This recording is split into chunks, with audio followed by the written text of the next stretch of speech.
Kenapa penting bagi kita untuk kenal dengan wanita-wanita mulia? Karena kita kalau ingin belajar tentang kesolehahan itu kan ya terus harus ada melihat contoh. Memang Nabi adalah orang yang akan yang menjadi panutan kita, pembimbing kita, uswah bagi kita. Kan tetapi ketika kita belajar langsung dari perilaku wanita-wanita yang bersama Rasulullah, itu akan semakin memudahkan untuk kita. Bahwasanya ya memang untuk belajar menjadi wanita soleha itu kalau kita melihat langsung contohnya, itu bisa menjadi satu motivasi bagi kita untuk membuat peningkatan lah dalam kehidupan kita, peningkatan akhlak, peningkatan ya, dan juga termasuk kita juga ingin menyambungkan hati kita dengan orang-orang mulia. Karena dari situ nanti kita berharap semoga dari rasa kenal kita akan ada rasa kagum yang nanti bisa menghantarkan rasa cinta. Dari cinta akan memudahkan kita untuk mengikuti, dan tujuan juga agar kita bisa semakin cinta kepada beliau-beliau, menumbuhkan cinta kepada beliau-beliau adalah dengan tujuan agar kita kelak bisa berkumpul bersama orang yang kita cintai. Almar'u ma'aman ahab, semua orang akan berkumpul bersama orang yang dicintainya, dan kita ingin orang yang kita cintai adalah orang dicintai oleh Allah dan Rasulullah sallallahu alaihi wasallam. Karena jika orang yang kita cintai adalah orang yang dicintai oleh Allah dan Rasulullah, maka semoga Allah kumpulkan kita bersama beliau-beliau semuanya insyaallah, bersama orang yang dicintai oleh Rasulullah dan juga bersama Nabi kita Nabi Muhammad sallallahu alaihi wasallam. Baik, pada kajian kita pertama tentu yang paling akan kita ceritakan pertama kali ya, memang kalau secara urutan adalah wanita yang paling istimewa yang mendampingi dakwah Nabi kita Nabi Muhammad sallallahu alaihi wasallam, yang memang merupakan cinta pertama Rasulullah sallallahu alaihi wasallam. Memang ada pendapat, ada khilaf, ada yang mengatakan bahwa cinta pertama Nabi adalah Sayyidah Aisyah, ada yang mengatakan bahwa Sayyidah Khadijah. Ya dua-duanya sama-sama benarnya. Nabi sangat mencintai Sayyidah Khadijah dan Nabi juga sangat mencintai Sayyidah Aisyah, tapi ya tentu saja dengan dua porsi yang berbeda. Karena Sayyidah Khadijah adalah wanita yang pertama mendampingi Nabi kita Nabi Muhammad SAW dalam berjuang, dalam berdakwah, jadi dalam masa-masa sulit. Dan Sayyidah Khadijah datang setelah wafatnya Sayyidah Khadijah, dikirim oleh Allah SWT untuk menjadi pendamping Rasulullah, untuk memberikan hiburan bagi beliau. Sehingga memang ya banyak riwayat menunjukkan Nabi mengungkapkan rasa kagumnya, cintanya kepada Sayyidah Khadijah, dan juga ada juga riwayat mengatakan Nabi juga menunjukkan cintanya kepada Sayyidah Aisyah. Yang jelas dua-duanya adalah istimewa. Dua-duanya istimewa. Jangan sampai nanti karena misalnya ada sebagian kadang orang wah lebih condong kepada Sayyidah Khadijah, jadi kok sentimen dengan Sayyidah Aisyah, atau kebalikannya. bukan bagian kita untuk seperti ini. Ini bagian kita untuk niru semuanya. Karena semua punya keutamaan, dan memang tidak akan Allah sambungkan dengan Nabi kita kecuali wanita-wanita istimewa. Baik, jadi kita akan mengenal Sayyidah Khadijah ya tentu dimulai dari garis nasab beliau terlebih dahulu ya. Garis nasab beliau terlebih dahulu, beliau adalah seorang Quraisyiyah ya. Seorang wanita dari suku Quraisy ya, bangsa Quraisy, dan nama lengkap beliau adalah Khadijah binti Khuwailid bin Asad Abdul Uzza bin Qusay bin Kilab al-Quraisyiyah al-Asadiyah. Jadi nasab beliau itu beliau dengan Rasulullah sama-sama dari Quraisy ya, dari suku Quraisy. Akan tapi kalau Sayyidah Khadijah adalah dari Bani Asad, sedangkan Nabi itu dari Bani Hashim. Jadi beda klan ya. Akan tetapi keluarga Sayyidah Khadijah ini adalah keluarga yang sangat berpengaruh di kota Makkah saat itu. Jadi keluarga Sayyidah Khadijah ini memang keluarga istimewa. Beliau adalah keluarga yang memang oleh Allah memang diberikan kekayaan. Kekayaan itu memang sudah dimiliki oleh keturunan Sayyidah Khadijah itu memang subhanallah memang oleh Allah diberikan kekayaan kepada mereka. Dan juga bukan hanya kekayaan, kebijaksanaan. Sehingga memang dikenal keluarga Sayyidah Khadijah ini adalah keluarga yang memang beda daripada yang lainnya. Bahkan keluarga Sayyidah Khadijah ini adalah termasuk keluarga yang berpegang teguh kepada agama Nabi Ibrahim. Jadi sebelum datangnya Nabi, maka Sayyidah Khadijah dan keluarganya juga itu memang termasuk orang yang tidak menyembah berhala. Jadi memang sudah ada keistimewaan dari awal yang memang ya menjadi petunjuk. Nanti memang Allah ya memang akan memilihkan yang terbaik untuk nabinya. Sehingga memang dari silsilah dari keluarganya saja memang sudah ada tanda-tanda keistimewaan yang memang menjadikan keluarga Sayyidah Khadijah itu sangat dihormati dan disegani di kota Mekah. Dan juga bahkan salah satu dari kakek buyut ya Sayyidah Khadijah itu adalah orang yang pernah memegang kunci Ka'bah. Artinya itu adalah orang yang memegang kunci Ka'bah, itu artinya adalah orang-orang istimewa yang diberikan amanah untuk ya, karena Ka'bah menjadi sesuatu yang menjadi ikonnya Ka'bah dari dulu ya. Ikonnya Ka'bah itu ya dengan ikonnya Mekah dari dulu itu adalah Ka'bah. Walaupun memang sempat terselewengkan ya Ka'bah dijadikan tempat ibadah plus juga tempat penyembahan berhala, akan tapi memang Ka'bah itu benar-benar menjadi pusat ya, artinya menjadi sesuatu yang sangat dibanggakan bagi orang Makkah gitu ya. Nah, dan juga memang kakek buyutnya Sayyidah Khadijah itu dikenal sebagai kebijakannya, sehingga sampai beliau itu yang bernama Qusay ya, salah satu kakek Sayyidah Khadijah itu termasuk diberikan mandat ya untuk mengurusi menjaga pintu Ka'bah untuk memberi minuman jamaah haji untuk memberi jamuan makan jamaah haji untuk membentuk suatu permusyawaratan di Darun Nadwah dan juga untuk al-liwa, untuk punya kekuasaan untuk menentukan perang atau enggak. Jadi sampai seperti itu. Dan akhirnya pun nanti sesuatu dilanjutkan oleh kakek yang oleh anak yang berikutnya, ini masih garis keturunan Sayyidah Khadijah. Itu menjadikan memang keluarga Sayyidah Khadijah sangat-sangat diakui, sangat dihormati, sangat dimuliakan. Dan dalam kondisi rakyat Makkah yang memang masih dengan keyakinan jahiliyahnya ini ya, dengan karena memang ibarat Sayyidah Khadijah itu tumbuh dalam suatu lingkungan yang rusak, tapi beliau terjaga. Jadi ibarat tuh benar-benar ya subhanallah, dan ini memang penjagaan Allah. Jadi lingkungan Makkah saat itu sangat tidak sehat ya kalau secara ini, dari mulai terjadinya praktek ya, artinya kekerasan, artinya siapa yang kuat dia berkuasa. Belum lagi banyak wanita-wanitanya yang merendahkan dirinya sehingga untuk menjual diri, sehingga menjadi terjadi perzinahan juga ada. Dan juga praktek riba ya, yang itu memang sangat marak dilakukan di kota Makkah saat itu. Belum lagi ya pesta-pora, pesta-pesta foya-foya dan sebagainya. Dan Sayyidah Khadijah tuh harus melihat hal tersebut gitu, akan tetapi gitu ya tidak menjadikan beliau itu terbawa. Bahkan sering kali ketika Sayyidah Khadijah melewati suatu tempat begitu ya, maka di situ ada, terutama di tempat Abu Lahab itu dikatakan tempat yang paling banyak diadakan pesta-pesta.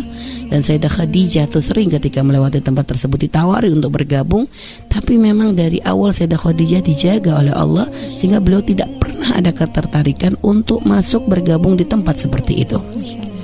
Dan juga termasuk masa kecil Sayyidah Khadijah ini, walaupun beliau masih kecil sudah menunjukkan satu hal yang keistimewa. Artinya dari perilakunya, dan ada banyak kelebihan-kelebihan dari Sayyidah Khadijah ya, termasuk salah satu korinah yang menunjukkan bahwasanya beliau memang akan menjadi pasangan, akan menjadi istri dari seorang nabi adalah ketika beliau masih kecil, ketika beliau sedang bermain bersama sahabat-sahabatnya, tiba-tiba ada orang yang kelihatan seperti orang gila, tapi sebenarnya tidak gila.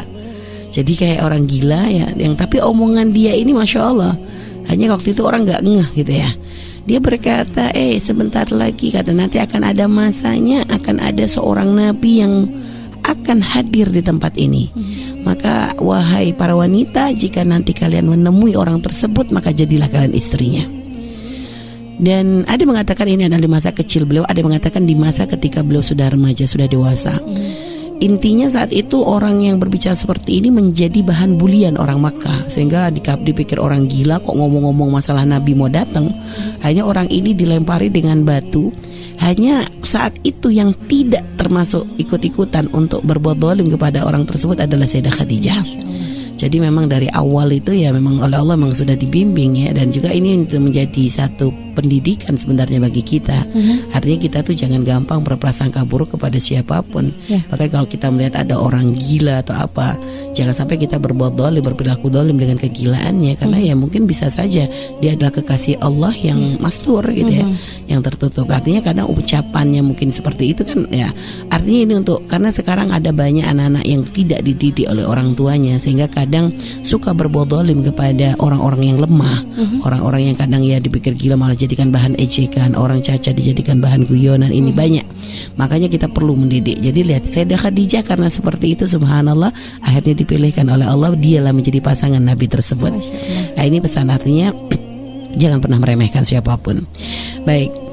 Nah, Sayyidah Khadijah ya, Sayyidah Khadijah sebelum menikah dengan Nabi kita Nabi Muhammad SAW, karena memang tradisi di kota Mekah, wanita-wanita di saat itu menikah pada usia masih kecil ya. Dan Sayyidah Khadijah termasuk yang seperti itu.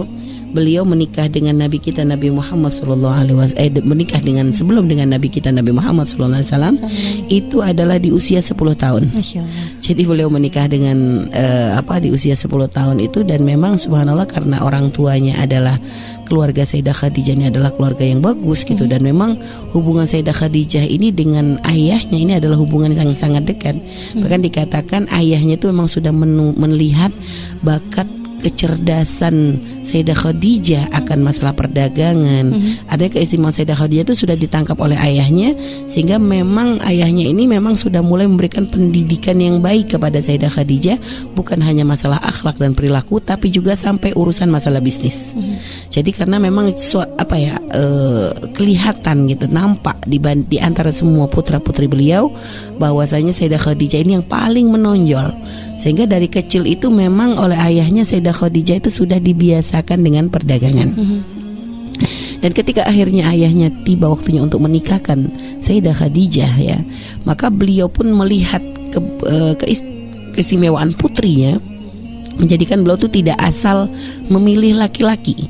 Jadi beliau tidak asal memilih laki-laki, beliau memilih laki-laki yang terbaik, dicari asal usul dan sebagainya, di benar-benar hati-hati deh supaya tidak salah memilihkan untuk putrinya. Maka saat itu beliau menikah dengan suami yang pertama itu bernama Abu Halah.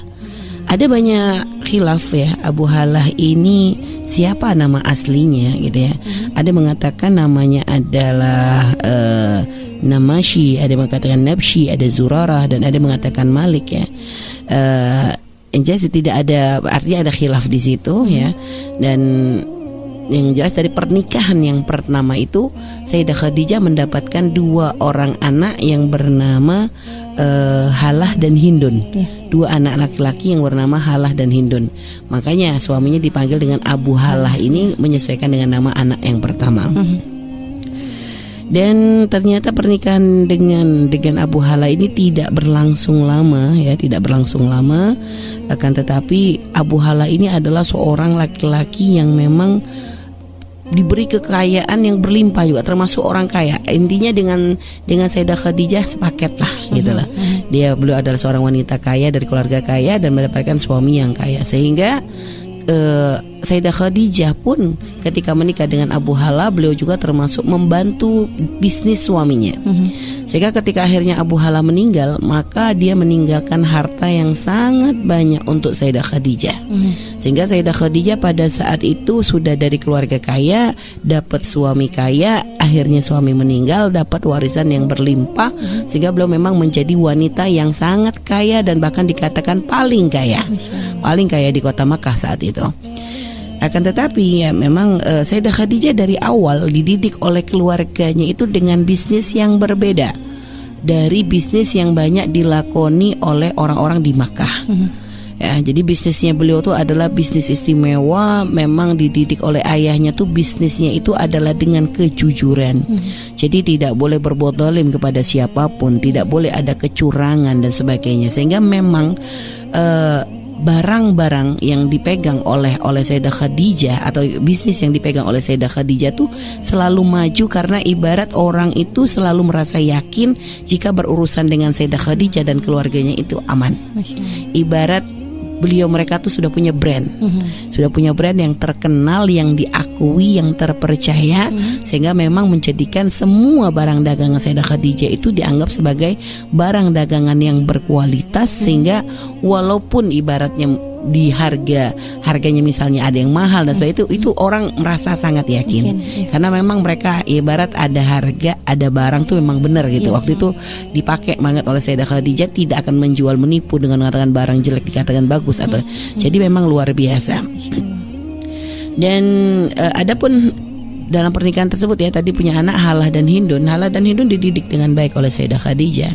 Dan memang tidak banyak diceritakan tentang Halah dan Hindun, akan tapi dikatakan Halah dan Hindun ini dua putra Sayyidah Khadijah ini termasuk orang yang akhirnya melihat ya, atau masuk anak yang melihat perjalanan hidup ibundanya, bahkan setelah menikah dengan Rasulullah SAW. Halah dan Hindun ini juga termasuk yang menyaksikan itu semua, dan mereka termasuk orang yang beriman kepada Rasulullah, mengikuti, bahkan dikatakan termasuk ya sahabat yang dekat dengan Nabi kita Nabi Muhammad, karena bukan hanya sambung dengan Nabi dalam persahabat sebagai sahabat, tapi juga karena merupakan anak tiri dari Rasulullah SAW. Dan bahkan dikatakan salah satu putranya itu Halah atau Hindun itu wafatnya adalah di masa Imam Ali bin Abi Thalib. Jadi artinya beliau sempat melihat perjalanan Nabi itu dengan sangat-sangat sempurna ya. Cuma memang tidak banyak diceritakan. Tidak banyak diceritakan, sebabnya juga kami tidak tahu kenapa kok tidak banyak diceritakan. Hanya memang beliau termasuk sahabat-sahabat yang istimewa. Baik, setelah menjanda beberapa lama, beliau akhirnya menikah kembali dengan seorang laki-laki yang juga ahli dagang yang bernama Atik ibn Aid ibn Abdullah al-Makhzumi. Jadi dan dalam pernikahan ini pun ternyata tidak berlangsung lama. Ada yang mengatakan bahwa beliau bercerai, ada yang mengatakan bahwa beliau ditinggal meninggal kembali. Tapi yang memang kami banyak mendengar itu adalah suami yang keduanya pun meninggal. Sehingga karena apa? Kenapa kok kita banyak dan kita juga melihat kayaknya memang pendapat yang mengatakan meninggal ini lebih kena. Karena dikatakan setelah meninggal, setelah berpisah dengan suami yang keduanya ini, Sayyidah Khadijah semakin kaya lagi karena suaminya juga adalah orang kaya dan warisannya pun diberikan kepada Sayyidah Khadijah. Artinya kalau memang ada warisan kan berarti ada peninggalan, artinya sudah meninggal gitu loh. Sehingga memang Sayyidah Khadijah tambah kaya lagi. Dan dari pernikahannya dengan Atik ini dikatakan, ada riwayat mengatakan bahwasanya beliau mempunyai seorang putri yang bernama Hindun. Nah, kalau tadi Hindunnya laki-laki ya, anak laki-laki, tapi yang kedua ini perempuan. Sayyidah Hindun ini. Dan subhanallah gitu ya, beliau memang mendidik putra-putrinya dengan baik.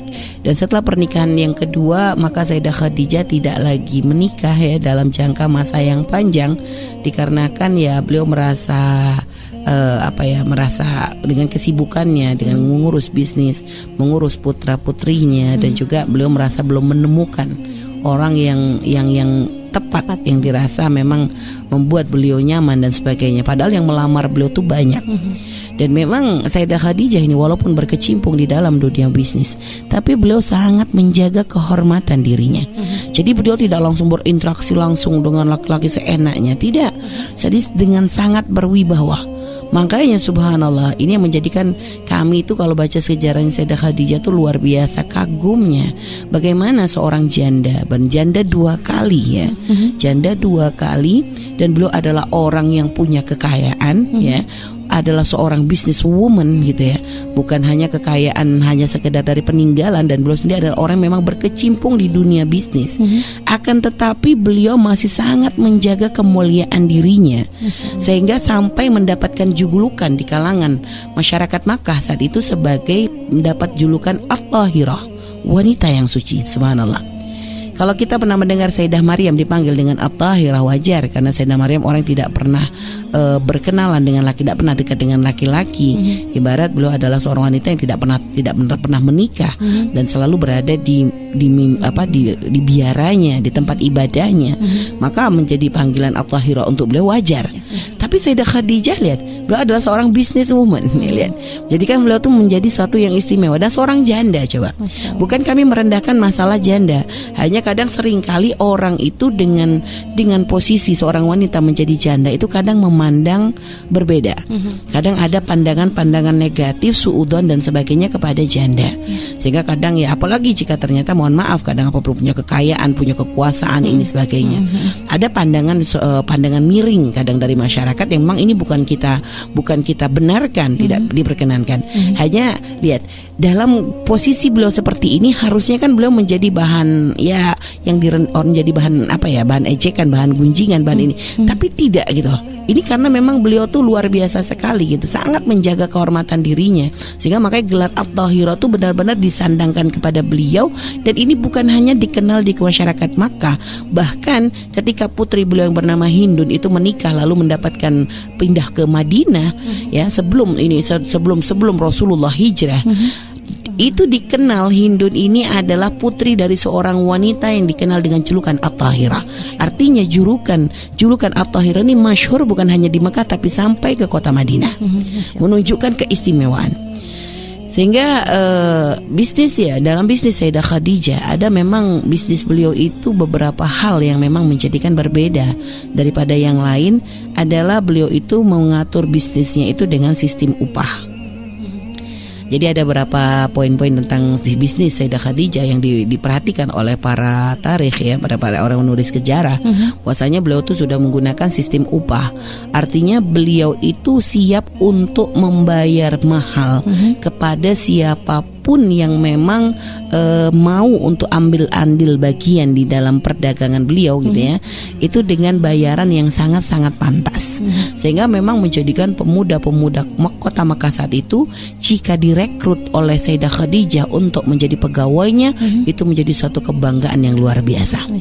Sehingga termasuk Abu Thalib inilah yang nantinya ya salah satu paman Nabi Abu Thalib ini termasuk orang yang akan mempertemukan Rasulullah dengan Sayyidah Khadijah karena memang Abu Thalib melihat di antara semua pebisnis yang ada di kota Mekah yang paling spesial ini adalah Sayyidah Khadijah.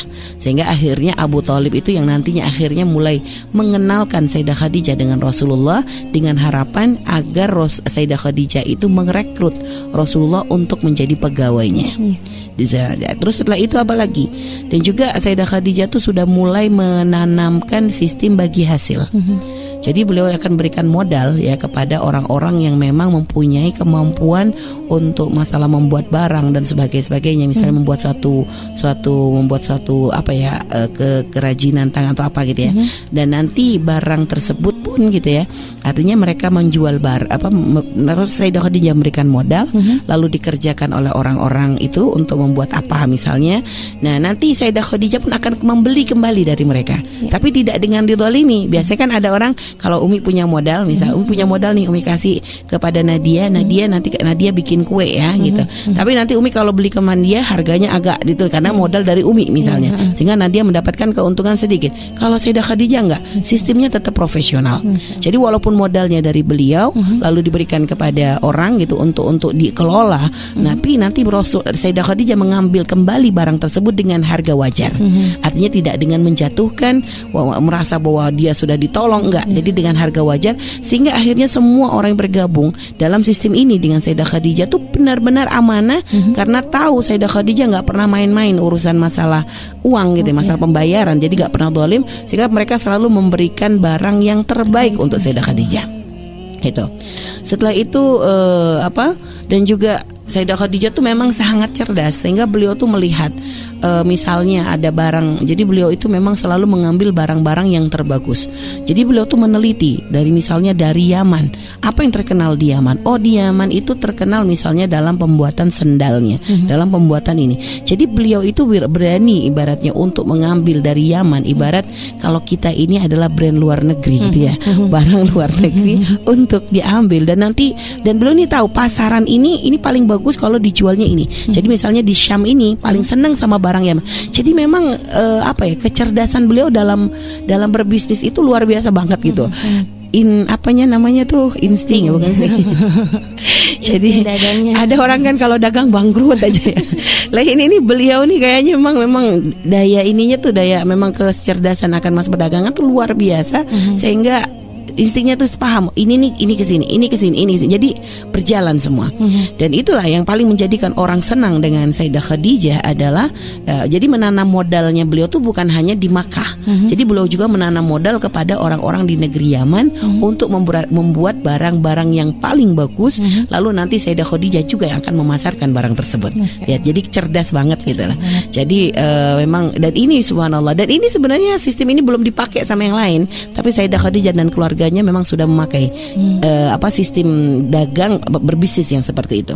Setelah itu menjalin mitra bisnis dan jaringan, jadi membuka jaringan dan sebagainya. Ini ide-ide yang kadang memang masih banyak belum muncul tapi sudah dipakai oleh Sayyidah Khadijah. Lalu juga membangun kepercayaan dari dalam berdagang, sehingga beliau tidak akan merekrut orang-orang untuk menjadi yang menjadi orang yang mewakili beliau, kecuali memang orang-orang yang sangat terpercaya. Sehingga beliau itu kalau mencari yang paling amanah, sampai akhirnya dari situlah beliau dipertemukan dengan Nabi Muhammad SAW. Jadi karena beliau memang mencari orang yang amanah untuk menjalankan bisnisnya, sehingga akhirnya beliau mendengar satu berita bahwasanya di kota Mekah ada seorang laki-laki seorang pemuda yang sangat jujur, dan saking jujurnya mendapatkan julukan Al-Amin.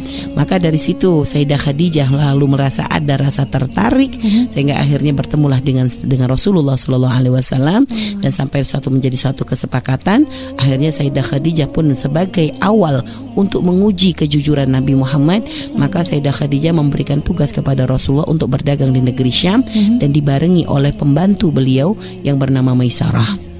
Jadi akhirnya melakukan perjalanan dengan dan dari situ beliau melihat, akhirnya mendapatkan berita dari Maisarah bagaimana Rasulullah, bagaimana perilaku Rasulullah, bagaimana keseharian Rasulullah. Jadi dari mulai berita Maisarah inilah Sayyidah Khadijah mulai muncul rasa benih-benih kekaguman kepada Nabi Muhammad, menjadikan beliau ini memiliki rasa yang berbeda gitu. Ada rasa yang sudah karena memang rasa cinta itu kan munculnya dari kagum dulu ya.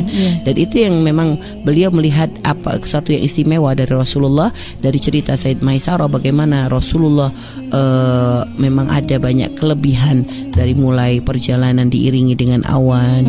Setelah itu juga Maisarah juga menangkap keanehan ketika duduk di bawah pohon, seakan-akan pohon itu berlomba untuk menaungi Rasulullah, dan itu pun ditangkap oleh Sayyidah oleh Maisarah sebagai sesuatu yang ini adalah satu istimewa. Belum lagi dalam masalah berdagang Rasulullah sangat jujur, tidak pernah berbuat zalim, dan benar-benar luar biasa. Dan itu menjadikan Maisarah itu semangat banget cerita kepada Sayyidah Khadijah bahwa Nabi Muhammad begini.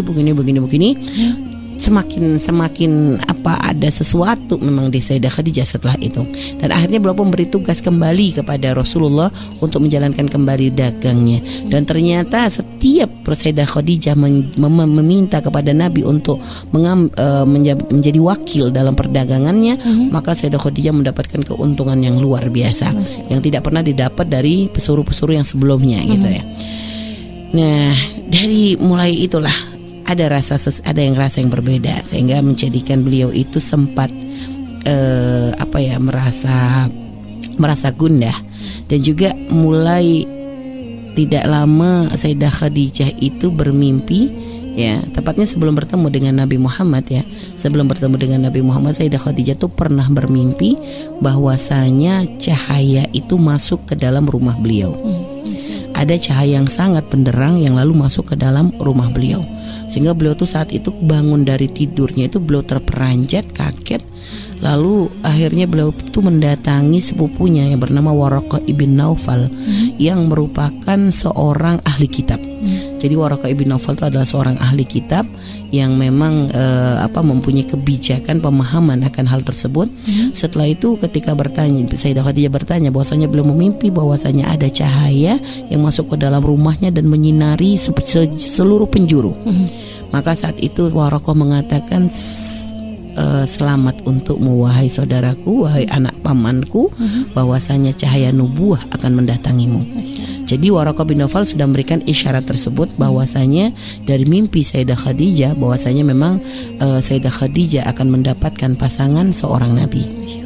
Dan akhirnya makanya jadi ibarat memang digiring ya oleh Allah, digiring dari mulai mimpi, setelah itu tidak lama bertemu dengan Rasulullah, setelah itu memberikan kepercayaan kepada Nabi, setelah itu membaca, mendengar berita tentang keistimewaan Rasulullah SAW, menjadikan tuh ibarat apa ya, saling dari berita-berita ini semua menjadikan keyakinan Sayyidah Khadijah atau rasa kagum kepada Rasulullah ini memang semakin bertambah dan bertambah. Dan memang ya ini juga terus sehingga akhirnya apa? Karena memang Sayyidah Khadijah ini adalah yang dikenal sebagai wanita yang paling diminati di kota Mekah ya, menjadi kembang-kembangnya kota Mekah lah kalau ibaratnya. Cuma memang fisik beliau memang dikatakan adalah sangat baik, akan tapi kita memang tidak mau banyak menceritakan tentang fisik dari istri-istri Rasulullah karena kita tidak mau masuk dalam bab su'ul adab gitu ya. Tapi memang diceritakan begitu, akan tetapi memang yang paling banyak dikenal dari beliau ini adalah kebijaksanaannya, kesolehahannya, jadi benar-benar wanita yang luar biasa itu dari akhlaknya ya, dari akhlak menjadikan memang bisnisnya mewah, walaupun memang ada banyak menceritakan juga, ada yang menceritakan juga bahwa tentang bagaimana beliau itu merupakan termasuk wanita yang ya termasuk dari sisi fisik pun tidak kurang, sehingga menjadikan wanita memang beliau itu menjadi incaran dari semua laki-laki di kota Mekah. Karena ya dapat nasabnya, dapat wajah juga, dapat harta juga sangat dapat gitu ibaratnya gitu. Sehingga dan Nabi Muhammad SAW adalah seorang pemuda yang memang ya baru mendapatkan kepercayaan, ibarat mendapatkan kepercayaan bisnis ya masih belum punya apa-apa lah, masih belum punya apa-apa, sehingga ya memang Nabi itu ya tidak akan memulai untuk melamar siapapun karena memang termasuk ya tradisi di kota Mekah itu kalau melamar ya harus punya modal cukup, harus punya modal cukup. Sehingga akhirnya setelah memberikan tugas kepada Nabi beberapa kali untuk berdagang, maka Sayyidah Khadijah itu sudah semakin mantap perasaannya kepada Nabi. Akhirnya sampai datang sahabat beliau Sayyidah Nafisah ya, seorang wanita bernama Nafisah yang waktu itu Sayyidah Khadijah itu ya berkeluh kesah gitu, maksudnya curhatlah kepada Nafisah, sehingga dari situ Nafisah menangkap bahwasanya Sayyidah Khadijah ada kecenderungan kepada Nabi Muhammad, sehingga akhirnya Sayyidah Nafisah lah yang bergegas untuk menjadi penghubung, untuk menjadi penyambung antara Rasulullah dengan Sayyidah Khadijah. Lalu ya didatangi Nabi Muhammad, ya wahai Muhammad, apakah engkau tidak akan menikah? Dikatakan aku ini laki-laki fakir, siapa sih yang mau sama aku gitulah. Nabi Muhammad itu merendah, padahal ya beliau tuh kembangnya juga di kota Mekah ya. Dan ibarat jadi orang yang di Arab cuma karena memang merasa ya memang beliau belum punya banyak harta gitu, sehingga beliau tidak berani. Kalau ada seorang wanita yang terhormat, dia adalah seorang wanita yang cukup, wanita yang punya kehormatan, yang pokoknya disebutlah kelebihannya, lalu dia ingin menikah denganmu, gimana, apakah engkau setuju? Bilang memangnya ada perempuan yang mau sama aku yang kayak begitu? Katanya ada. Kalau memang kau tertarik ya disebut. Akhirnya ya Rasulullah siapa? Dia kan ada ketertarikan Khadijah. Kaget Rasulullah. Karena rupanya memang ya, dan katakan karena memang muamalah dengan Sayyidah Khadijah dan ada rasa kagum memang di hati Rasulullah, dan memang apalagi dikenal Sayyidah Khadijah sebagai wanita yang paling istimewa di kota Makkah saat itu. Maka akhirnya Rasulullah pun begitu mendengar Sayyidah Khadijah meminta beliau, ya kaget, lalu beliau bermusyawarah kepada pamannya dan pamannya sangat mendukung pernikahan tersebut. Sehingga akhirnya terjadilah pernikahan suci antara Rasulullah dengan Sayyidah Khadijah binti Khuwailid, menjadi Khadijah Al-Kubra. Baik, ini mungkin gambaran awal ya, nanti baru kita mungkin masuk ke tahapan berikutnya. Baik, wallah langsung. Baik, dan memang mungkin sirah beliau ini kayaknya tidak bisa di satu pertemuan karena masih panjang juga gitu ya. Mungkin nanti kita akan lanjut lagi pada pertemuan berikutnya, karena kita pengen tidak terlalu ringkas ya dalam menceritakan sejarah tentang Sayyidah Khadijah. Karena termasuk ya beliau ini adalah wanita yang memang punya peranan penting, yang termasuk sangat-sangat penting dalam perjalanan dakwah Nabi kita Nabi Muhammad SAW. Dan mungkin nanti kita akan memilih mana yang mungkin yang panjang ini, itu diantara adalah Sayyidah Khadijah, Sayyidah Fatimah, ya Sayyidah Aisyah itu, dan juga itu memang yang memang akan mungkin memakan banyak lebih ceritanya, mungkin tidak bisa dengan satu pertemuan. Baik. Sayyidah Khadijah ya, hari tadi sudah sampai pada kisah pernikahan Nabi dengan Sayyidah Khadijah radhiyallahu taala anha. Jadi ini menjadi suatu pernikahan yang sangat diberkati, pernikahan yang sangat luar biasa, pernikahan yang sangat istimewa. Karena memang ya subhanallah, Nabi ketika itu menikah dengan Sayyidah Khadijah di usia 25 tahun dan Sayyidah Khadijah sendiri usianya adalah 40 tahun. Makanya pernikahan Sayyidah Khadijah, mungkin ada satu pertanyaan, kenapa Allah kalau memang menyiapkan Sayyidah Khadijah adalah untuk Nabi, kenapa kok ada rentang usia yang sangat jauh berbeda gitu antara beliau dengan Rasulullah Sallallahu Alaihi Wasallam, sehingga sampai Sayyidah Khadijah sempat menikah kembali, menikah terlebih dahulu dengan yang lain gitu ya. Kenapa enggak tiba-tiba waktu itu umurnya disesuaikan gitu? Kenapa Allah enggak menakdirkan seperti itu? Artinya kita harus paham bahwa semua yang terjadi pada diri Nabi ini adalah memang yang sudah diatur dengan sebaik-baiknya oleh Allah Subhanahu Wa Taala. Kenapa di usia Nabi yang 25 ibarat tuh usia apa ya? Kalau mah laki ibarat kalau perempuan tuh ranumnya itu kan usia 17, 20 gitu ya. Kalau laki itu kan termasuk usia yang termasuk bagusnya itu adalah di usia segitu gitu ya. Usia ya ibaratnya semangat apa semua itu kan di usia 25, 30 nih. Ini kok malah menikah dengan seorang wanita yang berusia 40 tahun. Ini sebenarnya menunjukkan bahwasanya karena gini, perjalanan hidup Nabi itu nanti akan ditelusuri oleh orang. Setelah Nabi diangkat menjadi Nabi gitu ya, tentu perjalanan hidup Nabi itu akan dilihat ke belakang. Dan ternyata kita pun menemukannya, dan bahwa ketika Rasulullah pun akhirnya setelah wafat dengan Sayyidah Khadijah menikah dengan banyak wanita gitu ya, karena atas perintah Allah Subhanahu Wa Taala, sehingga muncul ungkapan bahwasanya Nabi itu adalah orang yang naudzubillah ya sedih, yang mengucapkan dengan begitu teganya bahwa Nabi itu adalah orang yang gila wanita. Maka kalau ada ungkapan seperti itu, artinya dia tidak membaca sejarah Nabi dengan benar. Kalau memang Nabi adalah orang yang memang gila wanita, lihat. Coba kita lihat bagaimana Nabi berapa lama nikah dengan Sayyidah Khadijah dan berapa lama menikah dengan istri-istrinya. Ibarat Nabi menikah dengan Sayyidah Khadijah itu di usia 25, di saat biasanya para lelaki itu ya kalau pengen menikah ngelihatnya kan yang muda, yang masih perawan, yang ini sebenarnya. Tapi lihat, yang menjadi istri Nabi adalah seorang wanita yang usianya 15 tahun lebih tua dari Rasulullah, dan juga seorang wanita yang sudah menjanda 2 kali. Lihat, menunjukkan bahwasanya Nabi itu tidak menjadikan apa ya, kayak menjadi, memang benar Sayyidah Khadijah adalah wanita pilihan, tapi pun ibarat yang mau dengan Rasulullah dari kalangan perawan juga banyak ibaratnya gitu. Dan Nabi pun menikah dengan Sayyidah Khadijah bukan karena kekayaannya, tapi memang Sayyidah Khadijah tadi kami sampaikan dia kelebihan beliau bukan hanya masalah kekayaannya, tapi bahkan gelar kesuciannya itu, lihat, menunjukkan kesolehahannya, kebaikannya, itu menjadikan Nabi pun tertarik dengan Sayyidah Khadijah. Dan sini menunjukkan bahwasanya ya kalau memang Nabi adalah seorang laki-laki yang gila wanita, Nabi gak akan, walaupun ibaratnya kaya juga mungkin hanya diambil senang-senangnya, dan Nabi mungkin ketika menikah dengan Sayyidah Khadijah akan menikahi wanita-wanita yang lain. Tapi coba kita lihat dalam sejarah, Nabi gak menikah dengan yang lain. Dalam pernikahan dengan Sayyidah Khadijah ya hanya Sayyidah Khadijah saja. Sehingga Nabi, dan itu padahal ya lihat jarak dari mulai Nabi menikah dengan Sayyidah Khadijah sampai Nabi mendapatkan wahyu itu ada masa 15 tahun coba. Dan Nabi bertahan, walau ini sebelum menjadi Nabi ya, Nabi tetap bertahan dengan satu wanita. Menunjukkan bahwa Nabi bukan orang yang dikatakan oleh pendapat orang-orang yang membenci Rasulullah dengan fitnah bahwa Nabi gila wanita. Kalau memang begitu, Nabi lihat dalam masa 15 tahun nih sebelum kenabian sangat mungkin bagi Nabi ibaratnya. Apalagi lihat setelah menikah dengan Rasulullah, Sayyidah Khadijah ini benar-benar memberikan kepercayaan kepada Nabi, sehingga sampai bisnis Sayyidah Khadijah pun dialihkan semua kepada Rasulullah. Jadi Sayyidah Khadijah memberikan kepercayaan kepada Nabi untuk memegang bisnis ya, dijadikan Rasulullah sebagai mitra bisnis yang paling indah. Bahkan sampai akhirnya setelah melihat bagaimana Nabi menjalankan bisnis dengan baik, Sayyidah Khadijah menyerahkan semua urusan bisnis pada tangan Rasulullah. Lihat, ibarat punya usia seperti itu, punya bisnis yang sangat bagus, punya istri yang selisih umurnya lebih tua. Lah ibarat, coba kalau orang lihat, kalau memang Nabi adalah orang yang memang gemar dengan wanita, senang dengan bagaimana fitnah yang sering disebar oleh musuh-musuh Allah, ya, kesempatan itu nggak akan disia-siakan oleh Nabi ibarat. Mungkin Nabi akan banyak menikahi wanita-wanita yang lain, akan tapi tidak, Nabi kita dijaga oleh Allah Subhanahu Wa Taala. Nabi kita dibimbing oleh Allah Subhanahu Wa Taala. Jadi bahkan dari sebelum menikah, perjalanan hidup Nabi itu memang sudah diatur oleh Allah sebaik-baiknya, sehingga tidak ada celah yang sebenarnya bisa memungkinkan bagi siapapun untuk mencari titik atau mungkin mencari kelemahan dari Nabi Muhammad SAW, karena memang sudah dijaga oleh Allah.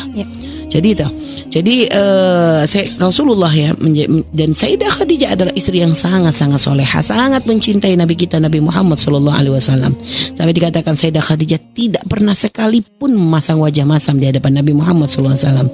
Bahkan dalam kondisi hati beliau buruk pun tidak pernah beliau tuh menunjukkan wajah nggak enak di hadapan Rasulullah. Masya Allah ya, kita kadang kalau dengan suami itu masih ada egonya, sehingga kadang masih ada capernya. Kalau capek pengen ditunjukin capeknya banget. Kalau lagi sakit mah padahal sakit dikit pengen tunjukin sakitnya banget supaya caper gitu ya. Biasa wanita tuh gitu. Tapi Sayyidah Khadijah tuh nggak begitu. Sayyidah Khadijah tuh nggak begitu gitu. Artinya memang beliau tuh luar biasa banget. Jadi beliau tuh bahkan sebaratnya sangat sering ditinggal oleh Rasulullah untuk berdagang dan sebagainya. Tapi ya tidak pernah langsung berubah kepada suaminya, sehingga pokoknya beliau tuh akan mencintai apa yang dicintai oleh suaminya, dan pokoknya semua yang disenangi oleh Nabi itu benar-benar menjadi perhatian. Termasuk ya Sayyidah Khadijah ya, Rasulullah sudah tidak punya orang tua, kan, tapi Rasulullah punya ibunda sesusuan, yaitu Sayyidah Halimah As-Sa'diyah. Yang pernah ketika Rasulullah setelah menikah dengan Sayyidah Khadijah, maka Sayyidah Halimah tuh menjenguk putranya itu, dan Sayyidah Khadijah sangat menyambut ibunda sesusuan dari Rasulullah SAW. Jadi disambut dengan sangat baik, bahkan sampai dikatakan Rasulullah waktu itu kan menyambut ibundanya, memeluk ibundanya Sayyidah Halimah As-Sa'diyah. Setelah itu ketika pulang, Sayyidah Khadijah tahu bagaimana cintanya Rasulullah kepada ibunda sesusuannya, hormatnya, maka beliau pun memberikan oleh-oleh yang sangat banyak kepada ibundanya, sampai dikatakan Sayyidah Khadijah itu memberikan hadiah 40 ekor kambing saat itu ya, untuk dibawa pulang oleh ibundanya, dan juga dengan perbekalan yang lain-lain, dan juga kambing serta seekor onta. Jadi udah kambing, onta, masih dibekelin macam-macam, karena tahu bahwa beliau Sayyidah Halimah adalah orang yang sangat penting bagi Nabi Muhammad SAW. Nah, ini kadang ada orang gara-gara terlalu cinta sama suaminya nggak boleh berbagi sama yang lain. Ibunya kadang dijauhin. Maka lihat dari kita tuh belajar begini nih, akhirnya kita belajar ya Allah. Ternyata pernikahan jangan sampai menjadi sebab kita itu berbatas dengan orang tua. Orang tua suami kita adalah orang tua kita. Ibaratnya coba hubungan akan semakin indah di saat pernikahan menjadi jalan untuk semakin berbakti kepada orang tua. Dan Sayyidah Khadijah juga selain menjadi seorang istri yang baik, beliau juga menjadi seorang ibu yang luar biasa. Jadi dari pernikahan Rasulullah dengan Sayyidah Khadijah, beliau dikaruniai 6 anak, 2 anak laki-laki dan 4 anak perempuan. Ya, anak yang pertama adalah Qasim ibn Muhammad ya. Qasim ibn Muhammad ini adalah anak pertama dari Rasulullah SAW. Makanya Rasulullah sering disebut sebagai Abul Qasim ya, Abul Qasim. Ini dari karena memang disambungkan dengan putra beliau. Akan tetapi Abu Qasim ini tapi Qasim ini tidak lama, beliau meninggal di usia 2 tahun. Jadi masih kecil. Setelah itu ada lagi anak berikutnya bernama Abdullah. Ya, yang bernama Abdullah, dan ini memang pukulan bagi Sayyidah Khadijah. Di saat beliau mendapatkan seorang anak laki-laki ya dari pernikahannya dengan Rasulullah, tapi ternyata harus diambil pada usia yang masih sangat kecil, yaitu 2 tahun. Kan tapi pun tidak menjadikan Sayyidah Khadijah itu terpuruk atau menjadi seorang, jadi kadang kan biasa ada seorang ibu kalau udah ditinggal begitu menjadi terpukul, akhirnya enggak peduli sama suami dan sebagainya. Sayyidah Khadijah selalu bersabar dengan itu semua walaupun dia sangat terpukul. Lalu setelah itu mendapatkan putra lagi bernama Abdullah ibn Muhammad ya, atau disebut dengan Tahir ya, dapat julukan Tahir atau Tayyib ya, karena diberi julukan ini karena Abdullah itu lahir setelah masa kenabian. Jadi setelah masa kenabian beliau itu lahir.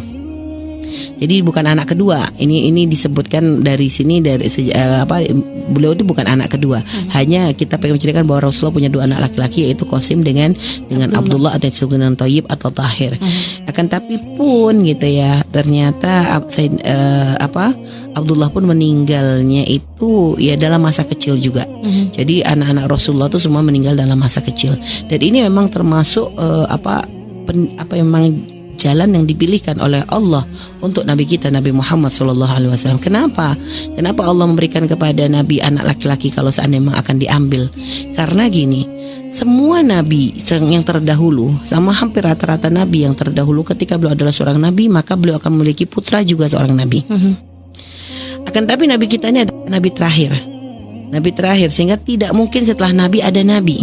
Sehingga makanya kalau sampai nanti anak Rasulullah menjadi sampai dewasa, maka ya tentu dong, berarti kalau sampai anak Nabi Muhammad yang laki-laki ini tidak menjadi Nabi seperti yang terdahulu, kesannya Nabi ini seakan lebih tidak hebat daripada Nabi yang terdahulu. Padahal Nabi kita ada yang paling daripada Nabi-Nabi yang lain.